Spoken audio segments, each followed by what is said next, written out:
বল এটা 1960 সালে একটা সাইক্লোন এসেছিল, এটা একটা রেলওয়ে স্টেশন ছিল, তার ধ্বংসাবশেষটা পড়ে আছে। রয়েছে। সাইক্লোন এসেছিল, পুরো ভেঙে দিয়ে গেছিল। আচ্ছা, এই যে ছোট ছোট বাড়িগুলো করে রয়েছে, তবে এগুলো এখনো টেম্পোরারি আছে, সে ওরা বানিয়েছে, দেখছিস না অ্যাডভেস্টারের চাল দিয়ে। 1964 এ হয়েছিল ওটা। এটা ইতিহাসে আছে, ইন্ডিয়ার সবথেকে বড় সাইক্লোন ওটা ছিল। হ্যালো এভরিওয়ান, কেমন আছো সবাই? আমার আরও একটা নতুন ভ্লগে তোমাদের অনেক অনেক স্বাগত।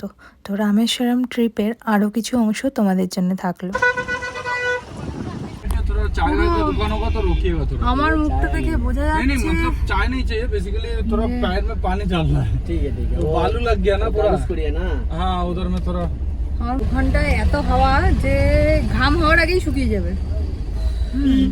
আর এত সুন্দর হাওয়া দিচ্ছে, জায়গাটা থেকে কেউই আসতে চাইছে না। ওখানে সবাই ফটো সেশন করেই যাচ্ছে, সবাই এনজয় করেই যাচ্ছে। কেমন লাগলো ওখানে ভিজে? খুব সুন্দর, অসাধারণ নুন টাটা সল্টও দিতে পারবো।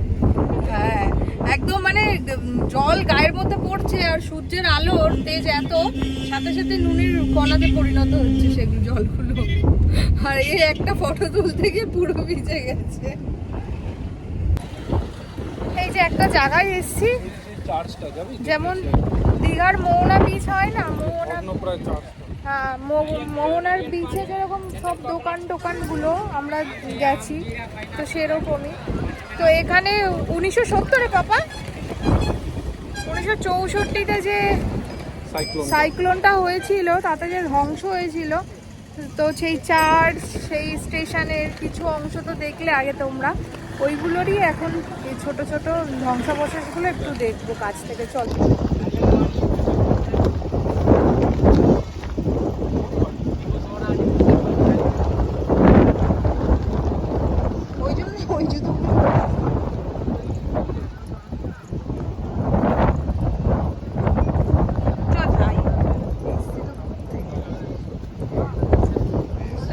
আগে থেকে একটু প্রিপারেশন নিয়ে আসতে হবে।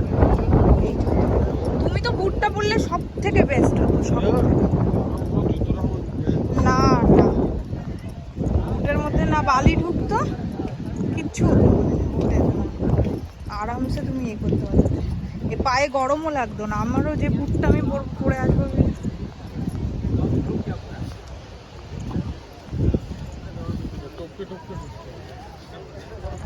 না ঢুকবো না।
দেখো আদি যোগী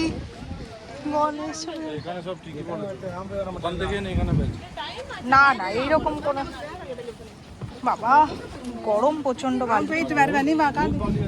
যেতে হবে না, আর যেতে হবে না, আমরা তো সমুদ্র ঘুরেছি বাবা।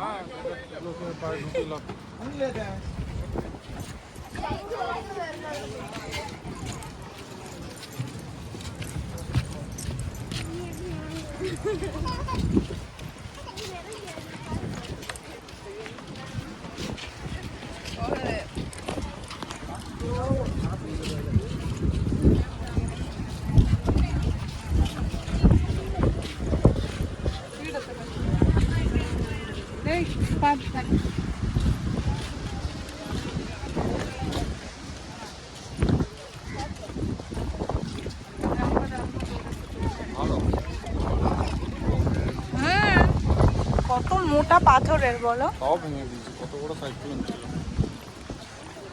না ঢেউ কত উঁচু উঁচু এসছিল, হ্যাঁ সব ভেঙে গুড়িয়ে দিয়েছে একদম।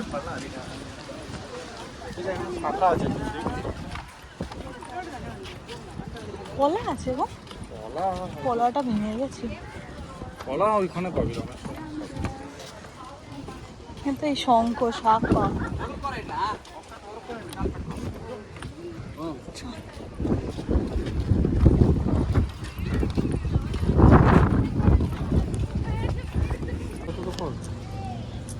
আমরা এসেছি রামচরণ। আমরা কোথায় এসেছি বাবা? এটা হচ্ছে রামচরণ, এখানে রামের পায়ের ছাপ আছে, আসল ছাপ। আচ্ছা এখানে মানে এখানে রামচন্দ্র এসেছিল লঙ্কা যাওয়ার আগে। আচ্ছা খুব হোলি প্লেস এটা, খুব সুন্দর, এখানে অনেক পজিটিভ এনার্জি রয়েছে। জায়গাটাও খুব সুন্দর, চলো তোমাদেরকে দেখাই। তো ঠান্ডা হাওয়া দিচ্ছে দেখলাম।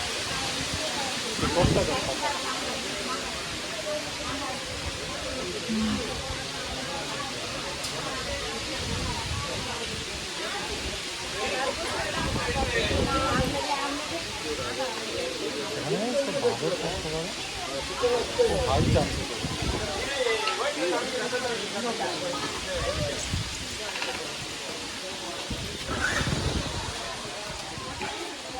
এখনো জানি না এর ভেতরে ক্যামেরা অ্যালাউ কিনা, তো চলো যতটা দেখাতে পারি।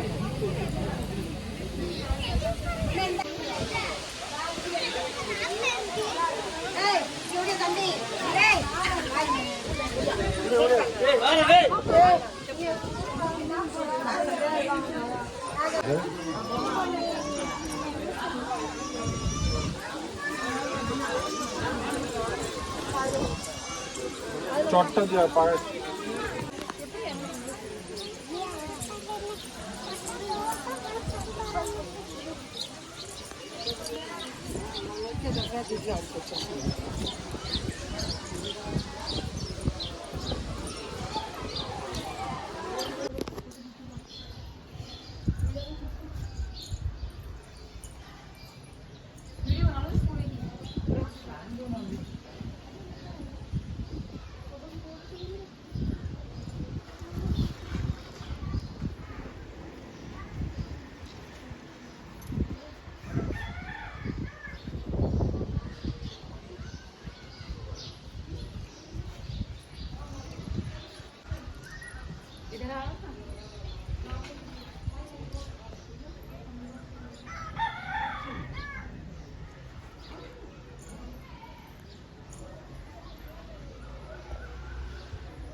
আমরা এখন এসেছি লক্ষ্মণ কুণ্ডে, তাই তো?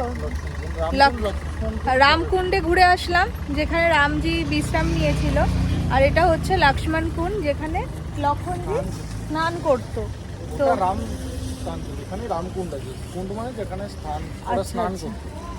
আচ্ছা, যাই হোক, আমার এগুলো একটু ঘজমর ল হয়ে গেছে। তো দেখো এখানে একটা লেখা আছে, যেটা আরো ভালো করে ডিফাইন করে জিনিসটাকে।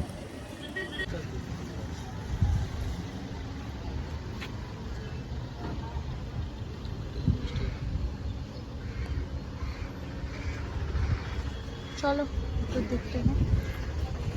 কুণ্ড মানে যেখানে স্নান করতো, এখানে লক্ষ্মণজি স্নান করতো। ওটা রামচরণ ছিল।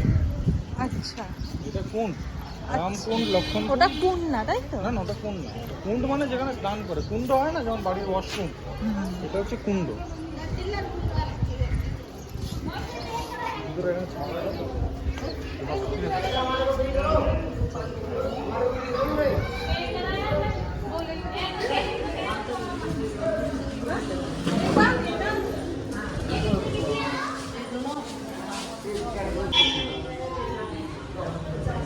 যেমন 22 কুণ্ড ওখানে রয়েছে।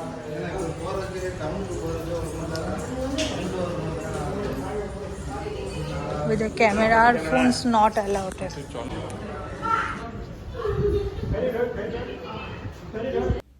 আজকের ভিডিওটা এখানেই শেষ করলাম। দেখা হবে পরের একটা নতুন ভ্লগে। সবাই ভালো থেকো, সুস্থ থেকো, সাবধানে থেকো। আর ভিডিওটা ভালো লাগলে একটা লাইক করো, কমেন্ট করো।